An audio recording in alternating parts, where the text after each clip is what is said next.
दोस्तों, भारत से तकरीबन 2800 किलोमीटर की दूरी पर ईरान में इस समय आयतुल्ला अली खamenei का ग्रैंड अंतिम संस्कार समारोह शुरू हो चुका है और इस अंतिम संस्कार में दुनिया भर से तकरीबन 3.5 करोड़ लोग पहुंच रहे हैं। लेकिन सबसे ज्यादा नजरें टिकी हुई हैं भारत पर कि भारत की तरफ से कौन प्रतिनिधित्व कर रहा है, भारत की तरफ से वहां कौन कौन पहुंचा और जहां पर आयतुल्ला अली खamenei का ताबूत रखा है वहां पर भारत की तरफ से ईरान के साथ कौन खड़ा रहेगा। लेकिन जब ये वीडियो आई, पहली वीडियो आई ईरान की तरफ से, उसमें देखा जा रहा है कि सारे लोग काले कपड़े में हैं, लेकिन एक व्यक्ति साधु की वेशभूषा में है, गले में रुद्राक्ष है और वो आयतुल्ला अली खamenei के ताबूत के सामने जाते हैं, हाथ जोड़ते हैं और कुछ मंत्रों का उच्चारण करते हैं। इसी बीच में वहां पर कुरान की आयतें चलती रहती हैं, वहां की सेना खड़ी रहती है, सारे लोग उन्हें सैल्यूट करते हैं और इस व्यक्ति के साथ ईरान का एक डेलीगेशन भी रहता है। इसी के कारण यह तस्वीर चर्चा का विषय बन गई है। हर व्यक्ति यह जानना चाह रहा है कि भारत की तरफ से आखिर ये प्रतिनिधित्व करने वाले लोग कौन से हैं, इन लोगों का नाम क्या है, आखिर ये लोग करते क्या हैं और ईरान इन्हें इतना सम्मान क्यों दे रहा है। इस वीडियो में मैं पूरी रिसर्च के साथ बताऊंगा कि आज इस सेरेमनी में भारत की तरफ से कौन कौन पहुंचा, भारत ने आधिकारिक किसे बनाया और इसके अलावा ईरान ने किसे वहां पर सम्मान दिया। देर न करते हुए वीडियो को शुरू करते हैं और हम बताते हैं कि कौन कौन भारत की तरफ से प्रतिनिधित्व कर रहा है वहां पर। देखिए, सबसे पहले पे नाम है सैयद अता हसनैन का। ये बिहार के वर्तमान में राज्यपाल है और सेना में प्रमुख भूमिका में ये रह चुके हैं। दूसरे नंबर पर है पवित्र मार्ग्रेटा, ये केंद्रीय विदेश राज्य मंत्री हैं। तीसरे नंबर पर कांग्रेस का प्रतिनिधित्व कर रहे हैं सलमान खुर्शीद, कांग्रेस के नेता हैं और पूर्व केंद्रीय मंत्री हैं। इसके अलावा महबूबा मुफ्ती पीडीपी की प्रमुख हैं और जम्मू कश्मीर की पूर्व मुख्यमंत्री हैं। इसके अलावा आचार्य लवकेश मुनि जो जैन धर्म के प्रमुख गुरु हैं। इसके अलावा वो जो जिनका नाम जो आगे मंत्र जप रहे हैं उनके बारे में बताऊंगा। जम्मू कश्मीर की जो पूर्व मुख्यमंत्री हैं महबूबा मुफ्ती, आपको याद होगा जब ईरान का युद्ध चल रहा था, अभी भी खैर थोड़ा बहुत चल ही रहा है, ईरान अमेरिका इजराइल का, तो महबूबा मुफ्ती ने ईरान का खुलकर समर्थन किया था, ईरान के लिए चंदे भी इकट्ठे करवाए थे और तमाम चीजें की थी। इसलिए महबूबा मुफ्ती को स्पेशल ईरान ने वहां पर बुलाया है। बाकी कांग्रेस की तरफ से डेलीगेशन को भी बुलाया गया था जिसका सलमान खुर्शीद ने वहां पर जाकर प्रतिनिधित्व किया है। इसके अलावा बीजेपी के राष्ट्रीय अध्यक्ष नितिन नबीन को भी न्योता दिया गया था, लेकिन वो वहां पर नहीं पहुंचे। सरकार की तरफ से जिन दो लोगों का नाम मैंने लिया है वो दो लोग वहां पर डेलीगेशन बनकर भारत का प्रतिनिधित्व करने पहुंचे। लेकिन सबसे ज्यादा चर्चा हो रही है कि जो भगवा वस्त्र में साधु के वेश में जो लोग वहां पर पहुंचे थे वो आखिर कौन थे, भारत ने इन्हें क्यों डेलीगेशन के लिए चुना, तो वो मैं आपको बताता हूं। देखिए, भारत ने जिन दो लोगों का नाम आधिकारिक रूप से भेजा उन दो लोगों का नाम मैंने आपको बता दिया। एक बिहार के राज्यपाल हैं, दूसरा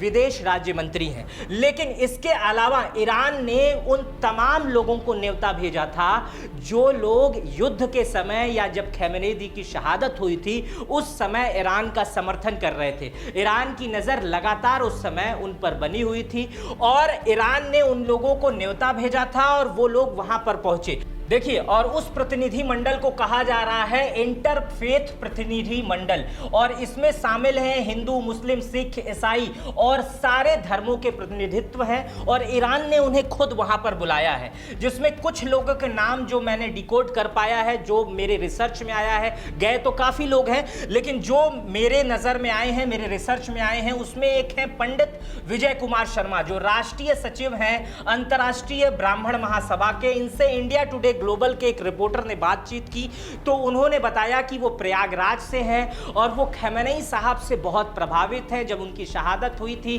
तो उन्हें भी बहुत दुख हुआ था। इसके अलावा उन्होंने और भी ऐसी बातें कही कि जब देश और दुनिया के लेवल पे खamenei साहब की बात की जाती है तो उन्हें सर्वोच्च नेता कहा जाता है, इसलिए हम उनके पास जा रहे हैं, उनकी अंतिम यात्रा में हम शामिल होने चाह रहे हैं। उसके अलावा जो सबसे ज्यादा फोटो वायरल हो रही है वो फोटो है गोस्वामी सुशील जी महाराज की।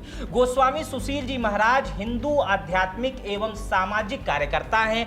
विभिन्न धार्मिक संवादों का भारत के लिए दुनिया भर में जाकर प्रतिनिधित्व करते हैं। ये राष्ट्रीय संयोजक हैं भारतीय सर्वधर्म संसद के। इसके अलावा इन्होंने भारत का प्रतिनिधित्व करने के लिए America, London, Spain, Morocco, Indonesia, Bahrain जैसी जगहों पर भारत का प्रतिनिधित्व किया है। इनका उद्देश्य जो है वो सर्वधर्म समभाव का है। ये दुनिया भर के तमाम धार्मिक संगठनों के बीच जाते हैं, वहां पर हिंदुत्व का, भारतीयता का, भारतीय संस्कृति का प्रचार करते हैं और अपने वो इसी वेशभूषा में रहते हैं।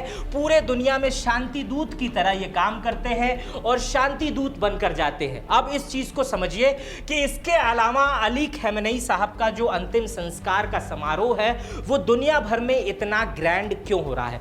ये कार्यक्रम आज से शुरू हुआ है और ये कार्यक्रम 9 तारीख तक चलेगा। इसकी एक छोटी सी रूपरेखा मैं बता देता हूं। देखिए, आज जो है इसका पहला चरण शुरू हुआ है। इसमें जो ग्लोबल लीडर्स हैं, ऑफिशियर्स हैं, रिलीजियस लोग हैं, वो पहुंचेंगे, जनता भी पहुंचेगी। शुरुआत में जो फोटोज आई उसमें कुछ जनता के लोग थे, कुछ खास लोग थे, लेकिन वहां पर पैर रखने की जगह नहीं थी। लेकिन दुनिया भर के जो डेलीगेट्स आए हैं उसके बाद से उन्हें ईरान का एक एक करके प्रतिनिधि मंडल अयातुल्ला अली खamenei का जहां ताबूत रखा है वहां ले जा रहा है। जब लोग वहां पर जा रहे हैं तो रोने लग रहे हैं। उनको कुछ मिनट का समय दिया जा रहा है, वो अपने अनुसार वहां पर प्रार्थना कर रहे हैं ताकि उनकी आत्मा को शांति मिले, और ये दुनिया भर से आए हुए लोग कर रहे हैं। लेकिन जो 4 तारीख को कार्यक्रम है वो यही है कि इसमें दुनिया भर के आए हुए डेलीगेट्स, शुरुआत में कुछ नेता, और जब जब समय मिले तो जनता का एक हिस्सा अयातुल्ला अली खamenei की जहां ताबूत रखी है वहां तक पहुंचेगा। दूसरा चरण जो 5 और 6 जुलाई के बीच में यानी कल से शुरू होगा, इसमें जुलूस निकाला जाएगा। जो सार्वजनिक अंतिम यात्रा रहेगी, जो ईरान है उसके बीच से, सड़कों के बीच से जुलूस निकाला जाएगा। आप जुलूस में देखते हैं कि इधर घर के लोग रहते हैं, इधर घर के लोग रहते हैं, फूलों की उसमें बारिश होगी। तमाम तरीके से लोग उन्हें देखेंगे, उनके ताबूत को देखेंगे, उनकी अंतिम यात्रा को देखेंगे और अपने अपने तरीके से इस यात्रा में शामिल होंगे। और यह यात्रा तकरीबन 10 किलोमीटर की होगी। यह मार्ग क्रांति और ईरान के आधुनिक इतिहास से जुड़े महत्वपूर्ण स्थलों से गुजरेगा। शव को विशेष सैन्य वाहन पर रखा जाएगा, क्योंकि ये सुप्रीम लीडर थे इसलिए इनको सैन्य वाहन पर रखा जाएगा। और इसमें लगभग 6.5 लाख लोग सुरक्षा में लगे हुए हैं। 6.5 लाख लोग, क्योंकि अभी भी डर है कि कहीं इजराइल कहीं से कुछ ना कर दे। इसके अलावा इसमें ईरानी सेना, IRGC के लोग, पुलिस, स्वयंसेवक और चिकित्सा दल पूरे मार्ग में तैनात रहेगा। इसके अलावा जो तीसरा चरण शुरू होगा वो 7 तारीख को होगा। इसमें पार्थिव शरीर को कुम ले जाया जाएगा। कुम ईरान का पवित्र शहर माना जाता है। शिया धर्म के अनुसार कुम सबसे पवित्र शहर है।